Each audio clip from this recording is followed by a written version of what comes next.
Père Goriot by Honorè de Balzac is a 1835 or 1836, I believe, novel. It is a post play. I think Pierre translates to father or old Goriot, and it's post Napoleonic literature, as I've heard. And this would be my wait. No, I did read one other Balzac book. It was Eugene de Rast. Or, no, wait, it was Eugene Raccini or something. It was Eugenie de Rossini, I think. I'm blanking on it, but I mixed it up with Zola because there was a big novel like cycle of novels, consisting of like the Master Tutor, the Chef's Diva, and that's kind of what I'm mixing it up because there's the Comedy de Hume, I think the Human Comedy.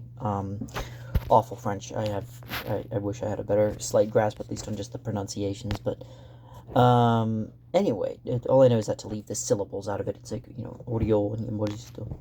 But yeah, so it's concerning an old man by the name of Goriot who lives in a apartment complex, kind of boarding house area that is named Maison Vauquer, and he is living there in Paris, so that it's a little sublet, I guess, it's a little neighborhood of Paris. There's a lot of history to that city. Very beautiful. So much going on. A lot of different cultures kind of intertwining. And it's also there's a student named Eugenie de Rastignac, who's a kind of is a social climber, and he is willing to do anything and everything permissible, like that. Not even within the realm of permissible. He's willing to, like, literally such high stakes to kill for his, as we kind of find out later on the novel, for just a higher status in society, to be amongst the people there. Which right off the bat gave me kind of, and I suppose this might have not been written around the same time because I'm blanking on the date, but it was The Red and the Black by Stendhal.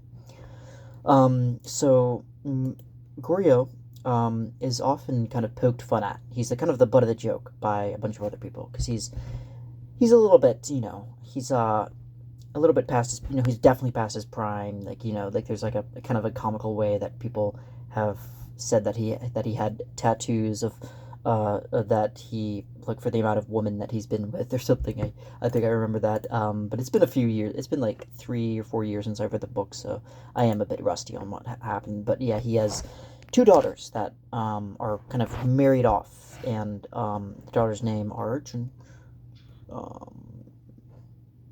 blanking on the names, but yeah, they are already kind of married off to these wealthy people, but nonetheless, Goriot is so concerned with them and is so, like, obsessed with his daughters that he gives over everything that he has, or almost everything. He's reached bankruptcy to the point of supporting them, and everybody kind of, like, this is like kind of the pinnacle of why people kind of mock him, because he's like, people could think of him as a fool, like kind of an old fool. Like, but he's nice, though. He's nice, but some people have accused him of being a little bit, of a creepy character for how concerned, like, how much he's, like, almost obsessive. Like, there's, like, points where he, like, almost compares himself to a god, in a sense, because he's like a father god to these daughters, and that he feels obligated to give them every single last of their wishes. And there is a bit of a kind of the inverse of, like, a maybe devouring mother there. Like, he's so preoccupied with them, and he's so, like, rather than giving them their space and their needs to grow out, now they're as spoiled as he kind of it hit him. Now them being spoiled is kind of his fault, because he's lavished them with all the stuff. And basically, so this other guy, Rastignac, is the young man who's come from a different area of France, also becomes very infatuated with, like, the upper class lifestyle, like the lifestyle of, like boarding rooms and, like, kind of machinations and devious kind of intrigue. Like there's a lot of political strategy, and it's in that sense, it's like a lot of kind of just sitting there and smoking, and maybe opium dens, or I'm not sure if that was kind of there at the time. Maybe that's more of a Oscar Wilde reference, but in that sense, it's been kind of compared to. In Balzac has been criticized for this, but it's a little bit close to Shakespeare's classic King Lear, because the similarities between the dynamic of the father and giving to the daughters, and um, but yeah, I think he's able to break it. I feel like this is more of a for the time of the post Napoleonic kind of you know mid early to mid 1800s. It definitely has a bit of a kind of realism of these characters. Like they all feel like a little bit of proto Dostoevsky, kind of these people that you would see kind of wandering around, you know, neighborhoods of Paris, and different places, and like you see people like in certain places that are a little bit more lavish than others, or opulent, and then you see kind of like maybe um more of the kind of bankrupt type of people like Goriot, like but you see this Rastignac is not like Goriot in some sense. Like he's kind of like what even like a younger version of maybe Goriot, because Goriot too, like as when he was younger, he was like quite successful as a vermicelli maker, and that sounds like a very Italian job, but like vermicelli pasta kind of, and he made a good deal of earnings off of that, and but he's clearly hasn't spent it wisely at all, like just like funneling it all for the daughters. So basically, there's another plot going along with Rastignac. Start with that name. But he's trying to wheedle himself in, importune, and he's finding it quite tough to like partake with all these different like kind of the ritual kind of definitive, or the I guess you'd say rite of passages for him to get into high society. He has to get involved with the drama and the histrionics and theatrics of it, like the gossip, like a lot of gossip. Like again, this is Dostoevsky or Tolstoy's with like the high society is a kind of like a kind of similar thing where everybody's so desperate at this, like to just importune themselves just a little bit more into that kind of thing. But yeah, he's not really having much luck, and then he ends up meeting one of Goriot's daughters, Delphine. That's what's her name. And then basically, there's Vautrin, another guy, Vautrin, who is a kind of the pinnacle of like everything that kind of what Rastignac is trying to do. Like he's trying to lead in.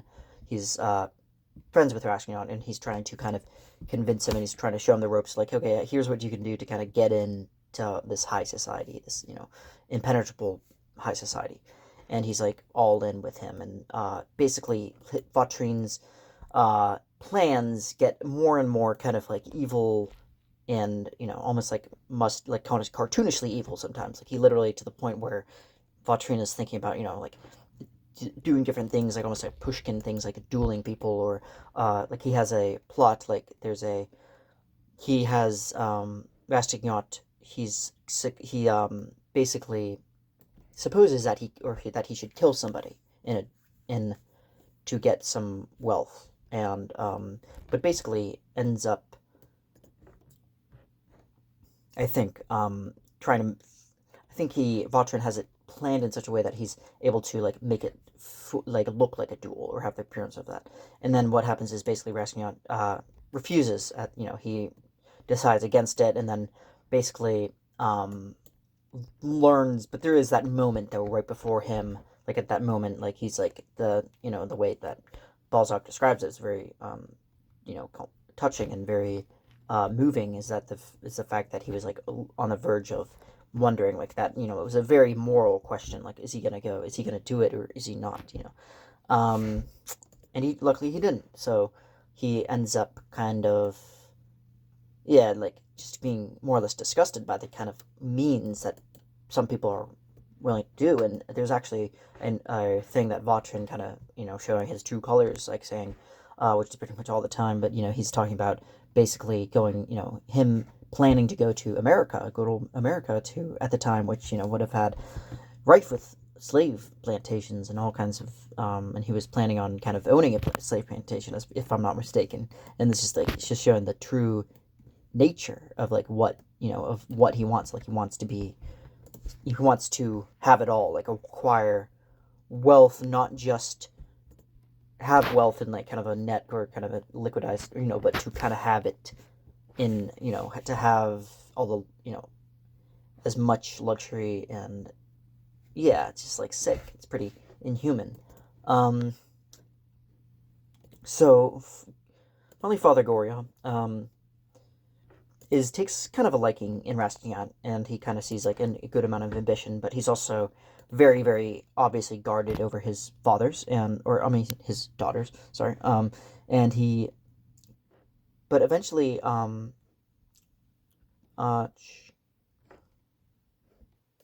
so Anastasia, the other ones, says that she's being able to sell off some of her jewelry.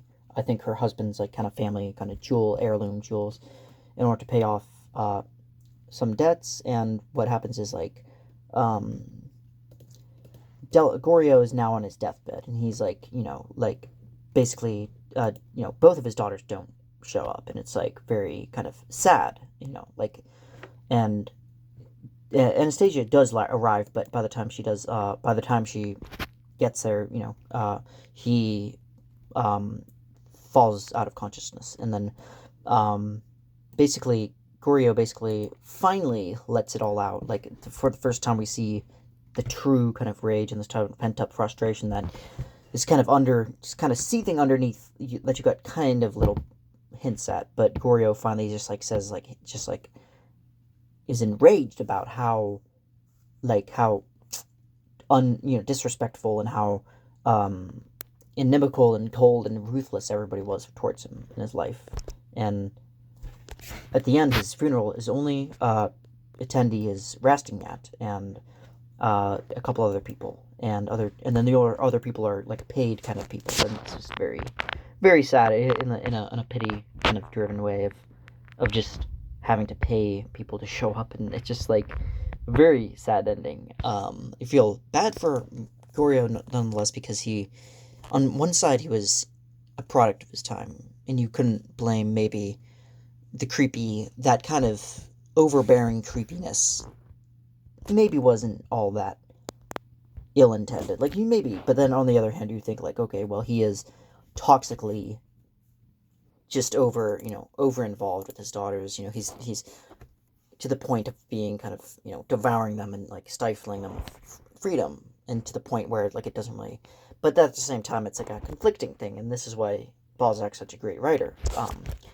is because he's able to kind of depict these people that are otherwise unlikable in some respects, but you're able to feel like a healthy dose of pity. It's not like you're not validating every action that they do, but it's like you're just in the sense of rescue.